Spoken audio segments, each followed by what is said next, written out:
Isn't that the thing? We're going to power on through with Galactic Republic ship points. Try to get this done this week. All right. Galactic Republic, we are starting with the ARC 170 Starfighter. I don't remember seeing anything dramatic about this. There was some talk of kind of force upgrades and who has talents, who has force. That was mostly carried over from the last points change, but it does kind of tweak things a bit. So the ARC 170 Starfighter in the 50-point XWA system, start with Jag is 10 with 4 loadout. Then Jag standard loadout, Siege of Coruscant is 12. Oddball is 11 with 8 loadout, really low loadout for these guys. And then Oddball Siege of Coruscant is 13. So both Jag and Oddball stay on the higher side of points. Sinker, 11 points with 6 loadout. Wolf, 12 with 12 loadout. And then Wolf Siege of Coruscant is 12. So same squad cost for both. Oddball, of course, being the highest cost.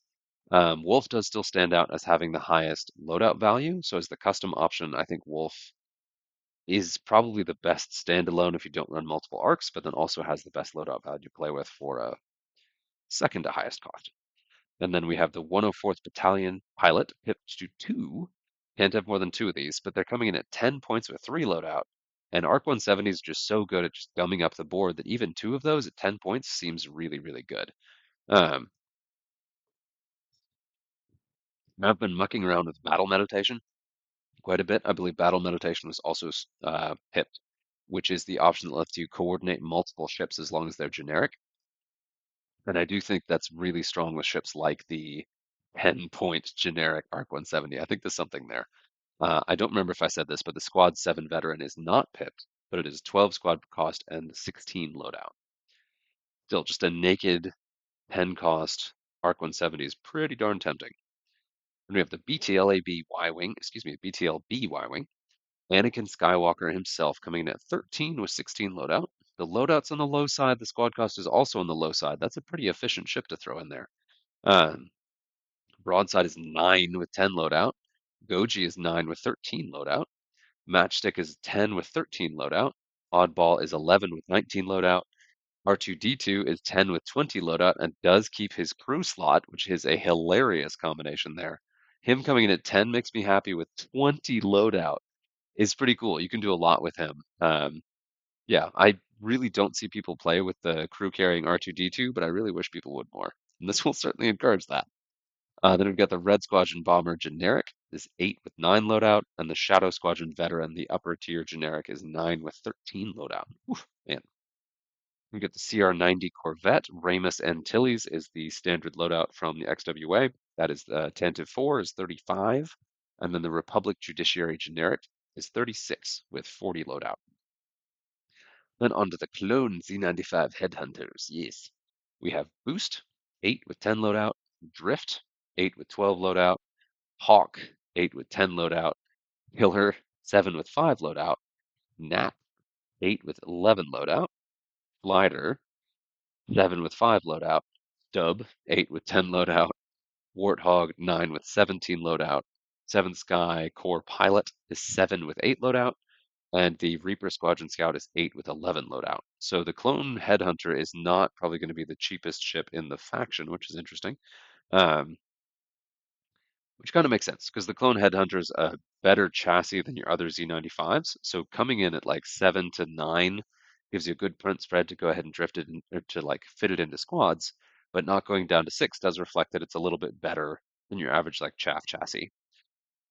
A lot of them also coming in with the system upgrade built in is interesting. They mostly have talents except for Killer and the Seventh Sky Core Pilot. Hmm. But those two don't really have all the loadout they would need to play with that talent slot anyway. Knack shows up with double talent, is interesting. The 8 cost 11 loadout Knack with 2 talents. I like it. And we got the Delta 7 Aether Sprite, of course, split into both the Delta 7 and the Delta 7B. The Delta 7 being the cheaper of the two. We've got Adigalia, 12 with 6 loadout, and a lot of these guys have double force slots, which gives you a ton of options there. A bunch of these Jedi have double force slots. Sorry, Adigalia 12 with cost with 6 loadout, Ahsoka 10 with 8 loadout, which seems really low for Ahsoka.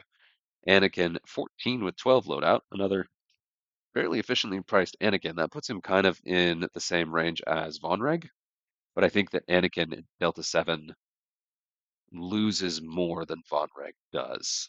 So I think that it's not really a head-to-head comparison. I think with Anakin, you're better off going with the higher version. Barris is 10 with 10 loadout, Luminara 10 with 7 loadout, Mace Windu 11 with 10 loadout, Obi-Wan 13 with 10 loadout, Plo with 12 and 8 loadout, Facey Tin 10 with 7 loadout, and then the generic Jedi Knight at 9.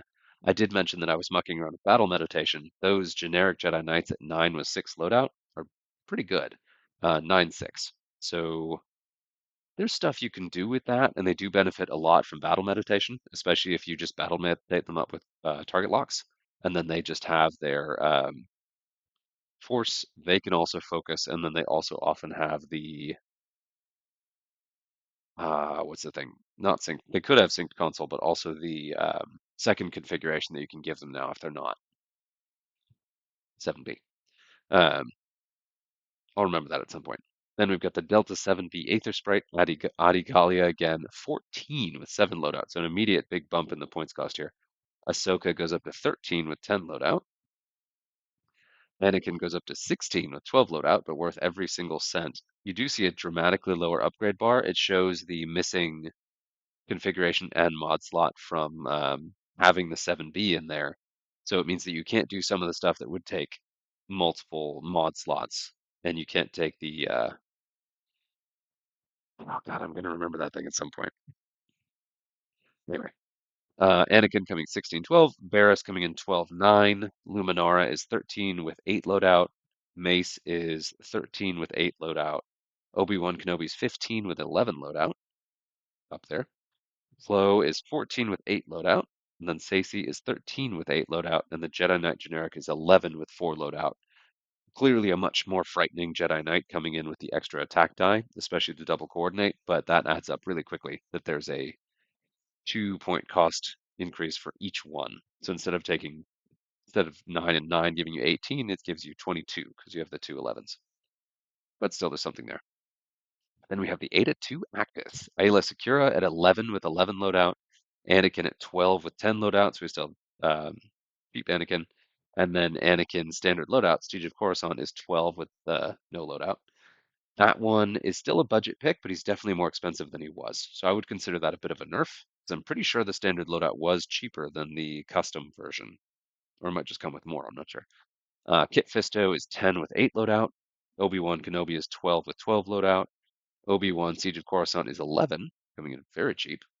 And then Shock T is 12 with 14 loadout. And then Shock T Siege of Coruscant is 10. Yeah, you could really pack a lot of those in there. And then Yoda Grandmaster is 10 with 8 loadout. The loadout is low, but I appreciate him being cheap because he really should be, because you end up loading him up with upgrades, but he's meant to be a support ship for other Jedi more than the ship you take for himself. So he's always been tricky where he's such a powerful support ship that he has to be kind of expensive and limited on loadout, but he's such a flimsy, fragile ship on his own that it doesn't make sense to run him if he's cheap with limited loadout. So I would love to see him get a little bit more loadout than that so you can actually do the support and have some defensive upgrades, but I understand why that's there and do kind of appreciate it that way. The Jedi General generic comes in at 10 with 9 loadout, so sort of in between the Jedi Knight, the 7B Jedi Knight, and the Delta 7 Jedi Knight. Then we've got the Gauntlet Fighter, Bo-Katan Kryze. Night Owl Commander is 16 with 20 loadout value, a nice healthy loadout for a Gauntlet. And then the Night Owl Liberator is unique, is 15 with 20 loadout value. It's a unique generic. Just funny. Just a pipped generic, but it's always funny that you can only take one, but it's technically a generic. Gozanti, we've got Wes Sinat. This is the standard loadout from the Epic team is 20. Wow. Why are Gozanti so cheap? Spectre of Nair. That was one I remember really liking when I looked at the Epic cards. Then we've got the LAT, the Laati gunship. Hawk is 12 with 9 loadout and all the upgrade slots. Only Hawk and Warthog have the talent, the other Lats don't. Hound is 10 with 5 loadout. Sicko is 12 with 12 loadout. Warthog is 13 with 16 loadout. And then the 212th Battalion Pilot Generic is 11 with 11 loadout. Hound coming in with a really low loadout at the cheapest cost. I like that because I always enjoyed Hound, but I do think Hawk is still probably the Well, I don't know who's the best lat. There's a lot you can do with these guys now. So there's a lot you can do with these guys now. Yeah. When we're looking at the Naboo Starfighter, Anakin Skywalker coming in at 9 with 7 loadout. He's real cheap, man. That's pretty good. Danae Elberger is 10 with 14 loadout. Gavin Sykes is 9 with 11 loadout. Naboo Handmaiden 9 with 9 loadout. Padme Amidala 11 with 15 loadout. Rick Ali 10 with 12 loadout. And then the Bravo Flight Officer generic 8 with 6 loadout. Rick coming in interesting with double talents. Seeing a little bit more of that. And I don't remember seeing that before, but I'm definitely looking for it now, especially with Republic, because Republic is another case where they have some really interesting talents. I don't know if you can take dedicated. I don't think you can do that, but there's stuff you can do there. I really enjoy high initiative ships with a lot of loadout who can take multiple talents. The Rebel A-Wings come to mind, but the Naboo is a pretty good option too. Next, we have the Nimbus class V-Wing. Yes. Contrail, 9 with 8 loadout. Contrail Siege of Coruscant is 10. Click is 10 with 14 loadout, and Click Siege of Coruscant is 9. You flip there, with the cheaper one being the standard loadout. Then we got Oddball, 9 with 9 loadout. Wilhuff Tarkin, 8 with 7 loadout. Loyalist Volunteer, 7 with 3 loadout. Shadow Squadron Escort, 9 with 10 loadout. And then the Hyperspace Ring, that doesn't matter, but it says cost 1 with 5 loadout. I don't know why you would use it. And then we have, I think we'll finish with the V-19 Starfighter. We've got Axe is 7 with 7 loadout. Siege of Coruscant Axe is 9. Kickback is 8 with 11 loadout. And Siege of Coruscant Kickback is 9. Oddball is 9 with 16 loadout. That's a lot of loadout, buddy. Love to see that. I do love to see something like a Torrent with a reasonable cost of 9 and then a bunch of loadout. That's great. And then Slammer is 7 and 7. Swoop is 8 and 12. Tucker has 8 or is 8 with 13 loadout. And then the Blue Squadron Protector generic is 9 with 12 loadout. And the Gold Squadron Trooper is 6 with 2 loadout. So there's your 6 cost ship. This whole time I've been looking for a 6-point ship, and I wasn't sure if Republic had one. And they do there. So the Gold Squadron Trooper, the like base level generic Torrent, is the 6-point ship for Republic. So you can load up a squad with a lot of those. They do have a missile slot, but only 2 loadouts, so they really can't do anything with it. So they're not a very dangerous ship, but you can do battle meditation with a bunch of those and have them potentially be a pretty nasty threat. You could have a lot of them just like double modded attacks, even if they're only throwing 2 dice, or they could be blockers getting in places you don't want them to be. Um, Overall interesting. I feel like in many ways Republic is the least changed. Everything feels kind of roughly balanced where it was. Um, Arcs potentially took a little bit more of a ding in terms of loadout, but I think that was something that happened a couple points changes ago. They're still good, especially with that 104th Battalion pilot. You can just squeeze one in there with for 10 points. You can do some really nasty things with 5-ship Republic lists. Again, looking at that 5.